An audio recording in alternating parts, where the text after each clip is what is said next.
सभी साथियों को मेरा नमस्कार। स्वागत है आप सबका 14 फरवरी के इंडियन एक्सप्रेस एनालिसिस में। आइए शुरू करते हैं आज का एक्सप्रेस एनालिसिस बिना किसी देरी के। पहले पेज पे इंडिया की यूएस विजिट को लेकर है। कई मुद्दों पर बातचीत हुई। विवेक रामास्वामी, एलॉन मस्क और यूएस के कई गवर्नमेंट ऑफिशियल से फ्यूचर रिलेशंस को लेकर, रोड मैप को लेकर बातचीत हुई। एआई के साथ साथ सिक्योरिटी, पावर, एनर्जी, इसको लेके कई नए रास्ते बनाए गए।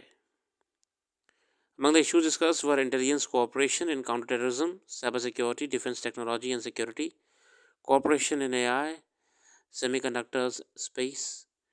Modi and Walls also discussed strategic technologies as well as defense industrial cooperation and civil nuclear energy, with an emphasis on small modular reactors. देखिए SMR बहुत ज़रूरी है आपके लिए भी, क्या पता एग्ज़ाम में ये आ जाए कि ये बहुत लंबे समय से न्यूज़ में बना हुआ है।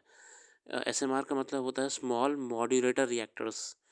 इंडिया के साथ साथ यूएसए और यूरोप के कुछ देश एसएमआर टेक्नोलॉजी पे अब ज़्यादा फोर्स दे रहे हैं पावर जनरेशन और पावर कैपेसिटी को मेंटेन करने के लिए।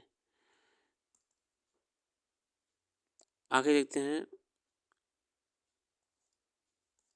आज के एडिटोरियल की तरफ।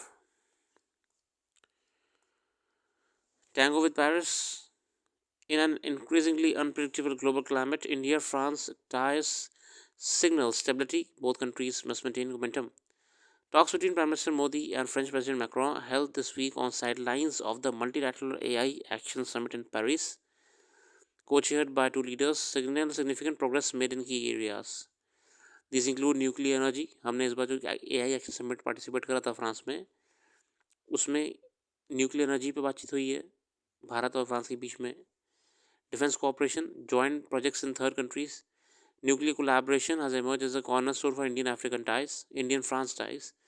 Both countries have committed to jointly developing nuclear reactors, as reflected in the signed letter of intent on small modular reactors. देखिए मैंने को कहा ना, स्मॉल मॉड्यूलेटर रिएक्टर्स को आप जरा अध्ययन करिएगा, ये आपके देखिएगा एग्जाम में कि पूछ सकता है, क्योंकि पिछले लास्ट ईयर से मैं देख रहा हूँ बहुत न्यूज़ में है स्मॉल मॉड्यूलेटर रिएक्टर्स। इंडिया के साथ साथ यूएस वगैरह भी इस पर अब ध्यान दे रहे हैं। And advanced modular reactors. France, a global leader in nuclear energy technology, brings critical expertise to India's expansion plans on nuclear energy. This aligns with the Indian government's target of generating 100 gigawatts of nuclear energy 2047, as outlined in the 2020 budget. Bharat का भी लक्ष्य है 2047 तक 100 gigawatts की nuclear energy generate करना। और कई कई बातें लिखी हुई हैं यहाँ पे, सबमरीन को लेकर भी, डेवलपमेंट को लेके, टेक्नोलॉजी को लेके। Against the backdrop of an increasingly unpredictable global order, India France need to maintain momentum in ties.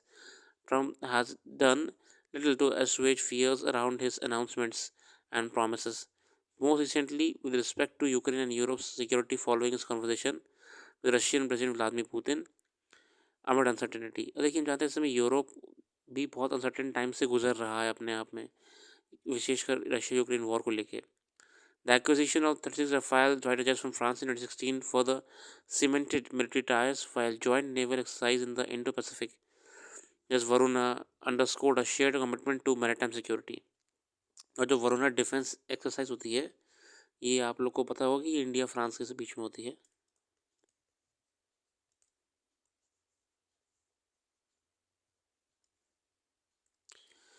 अगला आर्टिकल वर्क अमेंडमेंट को लेकर है, इसको लेकर कुछ कंट्रोवर्सी चल रही है।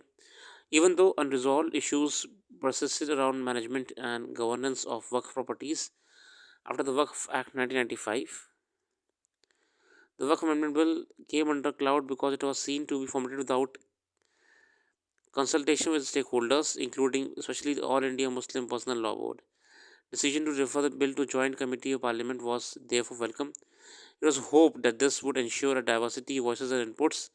In this context, the furor as the panel's report was tabled on February 13, the opposition insisted that dissenting remarks had been redacted. Opposition ने कहा जो वक्स अमेंडमेंट बिल की जो है जेपीसी कमेटी की रिपोर्ट है, उसमें जो ऑपोजिशन ने मुद्दे उठाए थे डिसेंट के, विरोध करा था, वो रिडैक्ट कर दिए गए, हटा दिए गए हैं. The Treasury benches issued strong denial. It is unfortunate. It is a detailed debate on an issue that needs to be discussed seriously and openly in country's highest deliberative forum. The Waqf bill has national significance for at least three reasons. अब वक्फ bill जरूरी क्यों है? पहला, Waqf boards control own a vast amount of land and property. Waqf board जो आके बहुत भारी amount पे मतलब बहुत ज़्यादा प्रॉपर्टीज़ यहाँ पे कंट्रोल करते हैं भारत में। Second, a large number of work properties, private holdings rated for charitable and bias purposes face encroachment issues and are marked by unclear ownership.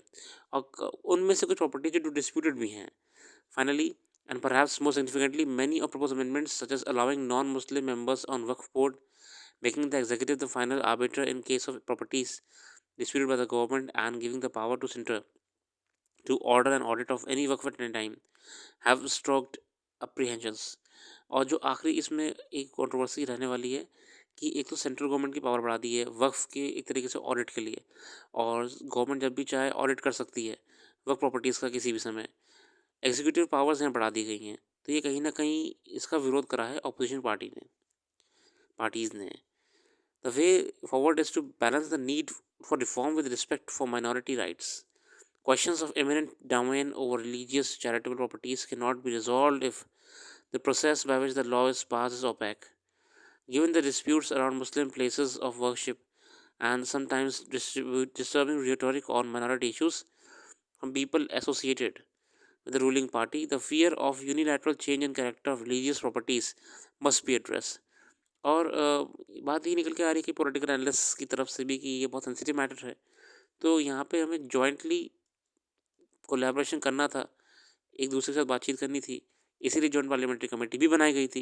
मगर अल्टीमेटली वही हुआ जो बिना जॉइंट पार्लियामेंट्री कमेटी के भी हो सकता था,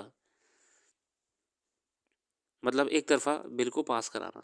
ऐसा अपोजिशन ब्लेम कर रही है कि वन साइडेड बिल को पास कर दिया। बस आगे देखते हैं। यहाँ पे नेशनल डिजास्टर मैनेजमेंट अथॉरिटी को लेकर है, NDMA को लेकर। A common understanding among most people in disasters and accidents are meant for the neighbors and many unknown people out there. No one thinks that calamity may strike them too, for which they need to remain prepared.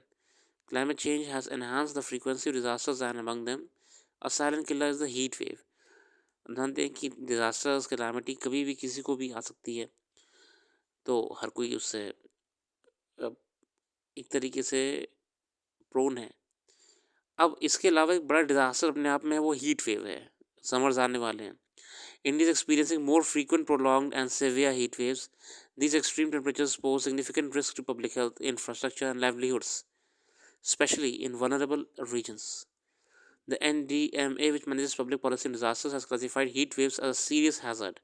अब NDMA ने जो disaster management authority है उसने heat wave को serious hazard कहा है and taken it upon itself to enhance public awareness.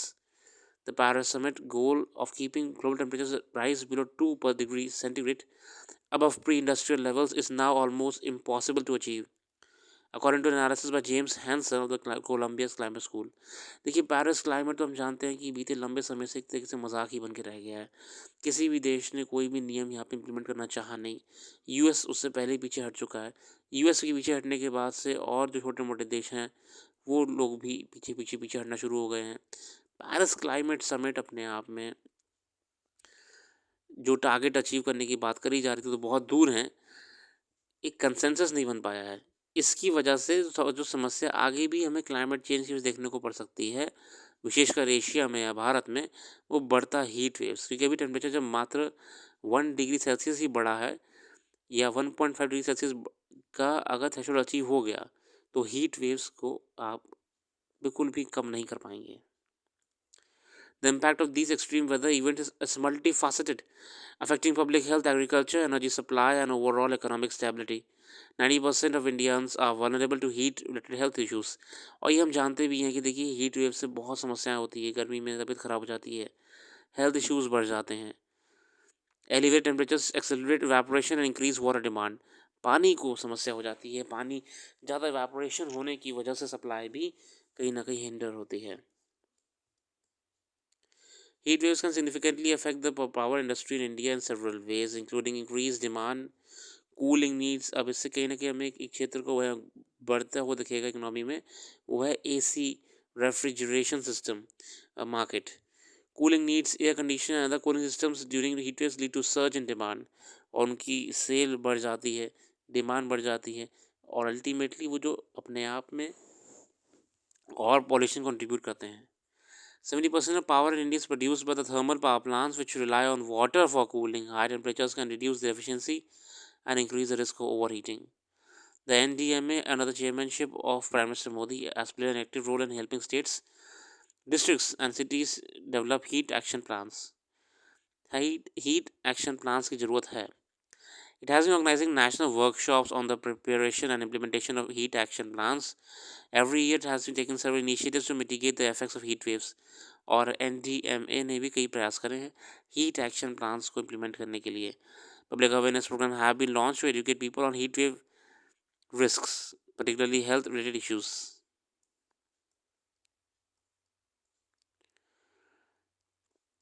देखिए, heat waves is a major concern with respect to climate change because it will have direct impact on our lives.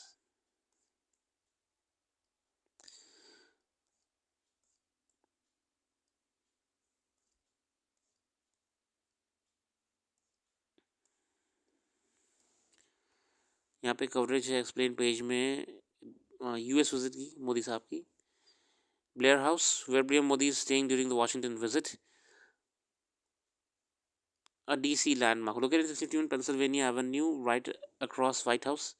Blair House has been premier accommodation for dignitaries visiting Washington since it was bought by the US government in 1942.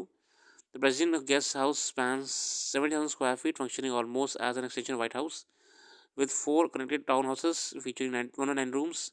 These include 14 guest bedrooms, 35 bathroom. एक तरीके से इनका सरकारी hotel है. यहाँ पे जो भी डिग्निटरीज आते हैं फॉरेन से यहाँ रुकवाए जाते हैं. Blair House is carefully curated to portray the history, values, and hospitality of the nation, according to this property website. It is maintained by U.S. Department of State and the General Services Administration. तो यहाँ पे रुके हैं Blair house में, एक guest house तरीके से US का हो गया डिग्निटरीज के लिए. यहाँ पे कौन से प्रधानमंत्री रहे हैं? नेहरू साहब भी रहे हैं, इंदिरा गांधी रही हैं, राजीव गांधी रहे हैं और पीवी नरसिम्हा राव रहे हैं. पीवी नरसिम्हा राव बाहर रहना पसंद करा है. Manmohan Singh visited stayed at Blair House in 2005 but chose Willard Continental Hotel only 3 blocks away from White House in 2009. बढ़िया है. अब यहाँ पे इनकम टैक्स बिल को लेके एक अपडेट है. ये अभी आपके लिए इतना डिटेल पढ़ने की जरूरत नहीं है, एग्जाम में ये सब नहीं पूछेगा. ये उन्हीं के जरूरी जो ऑलरेडी अकाउंट्स से डील करते हैं या इस क्षेत्र से संबंधित हैं. UPSC is a very general on such topics. इसी के साथ आज के लिए रखते हैं. अपना कीमती समय देने के लिए बहुत बहुत धन्यवाद. कल फिर आएंगे नई वीडियो के साथ. Thank you.